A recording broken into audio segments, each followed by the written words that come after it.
So madam ఈరోజు మన రాష్ట్రంలో ఇప్పటివరకు కూడా ఈ ప్రభుత్వం వచ్చిన తర్వాత గంజాయి పెరిగిపోయిందనో లేదంటే యువత అంతా గంజాయి బానిసలు అయిపోయారు, ప్రభుత్వం దగ్గరుండి ఇదంతా అమ్మిస్తుందని చెప్పి మనం మాట్లాడుకుంటాం. కానీ ఈరోజు తెలంగాణలో మన ఆంధ్ర రాష్ట్ర పోలీసులు గంజాయి అమ్ముతూ పట్టుబడ్డారంటే దీన్ని మనం ఎట్లా చూడాలంటారు?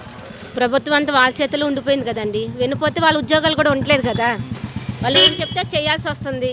చేయకపోతే ఆ ఉద్యోగాలకి విలువ లేదు అని వాళ్ళు బాధపడి ఇంకా ఆ పనులు చేస్తాక వాళ్ళు రెడీ అయిపోతున్నారు. ఈయన ఎప్పుడు దిగిపోతాడు, మేము ఎప్పుడు డ్యాన్స్ వేసుకుందామని పోలీస్ వ్యవస్థ కూడా చూస్తుంది. కానీ నోరిప్పితే బతకనివ్వడు కదా. ఇంకా అందుకనే వాళ్ళు ప్రవర్తిస్తున్నారని అనుకున్నాను.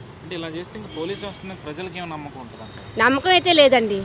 ఎందుకంటే ప్రభుత్వం ఏది చెప్తే అదే చేస్తుంది కదా. ఆట బొమ్మలాగా ఆడిస్తున్నాడు, ఒక జోకర్ని చేసేసాడు. ఏదైనా చెప్పాలన్నా వేరే రాష్ట్రానికో వేరే దేశాలకో పంపించేస్తున్నాడు. స్వతంత్రంగా అంత చదువుకుని వాళ్ళకు వాల్యూ లేకుండా పోయింది. ఎంత రెస్పెక్ట్ అయిన ఉద్యోగం అది. ఆ రెస్పెక్ట్ ఉద్యోగం తీసుకొచ్చి రోడ్డు మీద పెట్టి గంజా బ్యాచ్కి తయారు చేసాడంటే ఎంత హీన పరిస్థితిలో ఉందని బాధగానే అనిపిస్తుంది.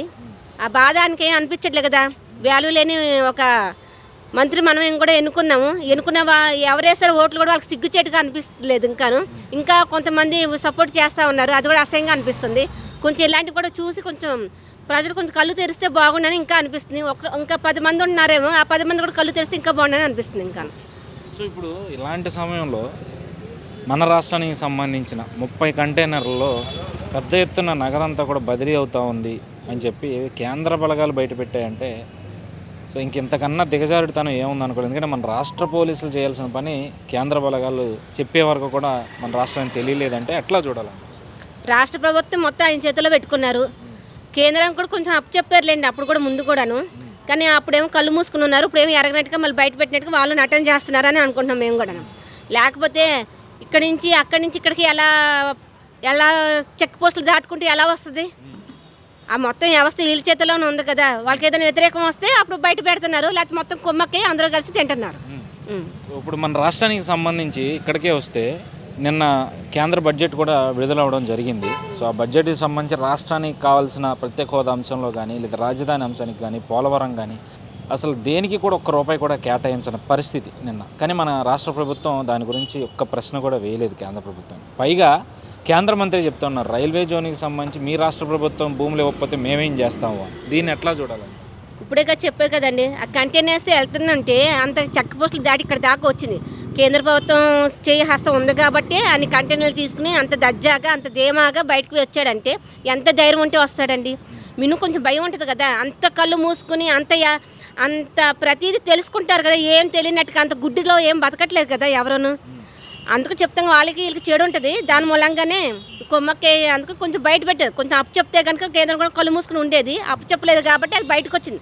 లేకపోతే అది కూడా కామ్గా వీళ్ళు కలిసి పంచుకొని తినేవారు.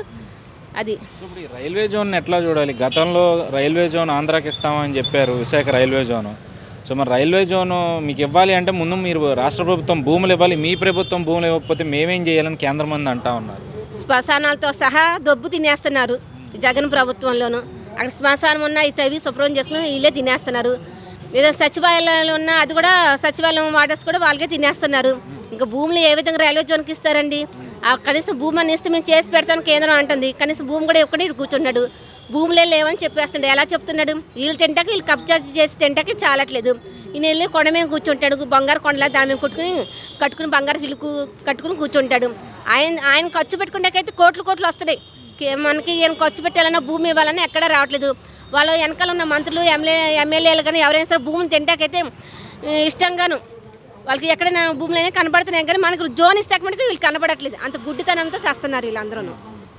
ఈ గుడ్డితనంలోనే బతుకుతున్నారే కానీ తెలిసి మేము చేయము, రాష్ట్రాన్ని అభివృద్ధి చేయము అనే విధానంతో ఉన్నాడు. దేంట్లో అభివృద్ధి చేసాడులేండి, ఇది చేస్తాడని నమ్మకం అయితే మాకైతే లేదు. ఇది దిగిపోతే తొందరగాను మన రాష్ట్రానికి మంచి ప్రభుత్వం రావాలని మేము కూడా కోరుకుంటున్నాం. అసలు రైల్వే జోన్కి భూమి ఇవ్వని ఈ ప్రభుత్వం అమరావతి రైతులను నాశనం చేసింది. మరో పక్క చూస్తే ల్యాండ్ టైటిలింగ్ యాక్ట్ అని చెప్పి ఈరోజు భూమికి అసలైన ఓనర్ కూడా తన భూమి తన పేరు మీద ఉందో లేదో ప్రతిరోజు చూసుకోవాల్సిన పరిస్థితికి వచ్చిందంటే ఇది ఎంతవరకు? జగన్ గారు చేసిన అది అనౌన్స్మెంట్ అండి. అది ప్రశాంతంగా మన భూమి మీద మన హక్కు పెట్టుకుని ప్రశాంతంగా పడుకోకుండా చేసేసాడు. ఇది దారుణమైన పరిస్థితి.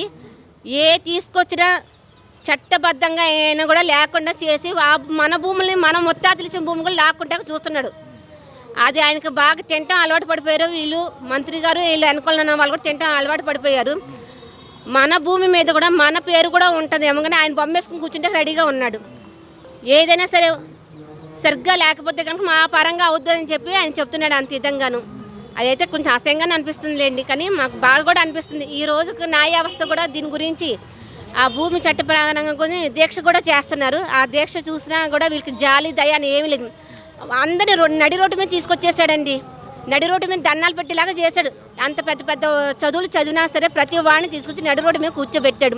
వీడు అడుక్కునే తినే బుద్ధి వీడికి ఉండబట్టి మిగతా వాళ్ళు కూడా అలా రోడ్డు మీదకి రావాలనే ఆలోచనతో ఉన్నాడే కానీ ఒక చదువుకు ఒక విద్యకి ఒక ఆఫీసులకి ఎలాంటి హోదాని ఇచ్చి మనం ఎంత గౌరవించాలనే ఆలోచన ఈ అబ్బాయికి అయితే లేదు. చాలా దరిద్రంగా ఉన్నారు మంత్రి. సో ఇక ఎన్నికలు వచ్చేసినాయి, సీట్ల పంపకాల్లో పెద్ద ఎత్తున రచ్చ నడుస్తూ ఉంది అటు రెండు పార్టీల్లో కూడా. సో ప్రధానంగా ఈరోజు తెలుగుదేశం చూసుకుంటే ఒక పక్కేమో ఎంపీగా కేశినేని చిన్ని గారిని డిక్లేర్ చేశారని చెప్పి అయితే నిన్నటి నుంచి వార్త వస్తూ ఉంది. మరోపక్క విజయవాడ పశ్చిమలో సీటు మాకంటే మాకని చెప్పి అటు మైనార్టీలు ఇటు బీసీలు ఎవరికి వాళ్ళు వాళ్ళ బాహాబాహీలు చూపించుకుంటున్నారు. దీన్ని ఎట్లా చూస్తారు? ఎంపీ సీటు కేశినేని చిన్ని గారికి ఇచ్చినందుకు మాకు సంతోషంగా ఉందండి. ఎందుకంటే ఆయన చేసే మనిషి కాబట్టి ప్రజలకు ఉపయోగపడతారు కాబట్టి ఎంతో ఆలోచనతో ఆయనకి ఆ సీట్ ఇచ్చారండి.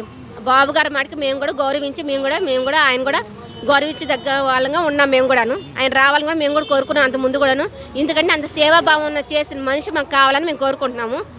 ఇంకా మిగతా సీట్లు అంటారా, బాబు గారు ప్రతిదీ ఆలోచించే చేస్తారని నమ్మకంతో మేము ఉన్నాము. ఎవరికి ఏది చెప్పాలో లోకేష్ గారు కానీ బాబు గారు కానీ ఒక నిర్ణయం తీసుకుని గట్టిగా చేస్తారని నమ్మకంతో మేము ఉన్నాము. సరే ఆ నిర్ణయం పైన మేము ప్రజాభిప్రాయం కూడా మేము కూడా సంతోషంగానే ఉంటాం. ఆయన ఏది ఇచ్చినా సరే ఎవరికి ఇచ్చినా సరే మేము సంతోషంగానే ఉంటామని అనుకుంటున్నాం.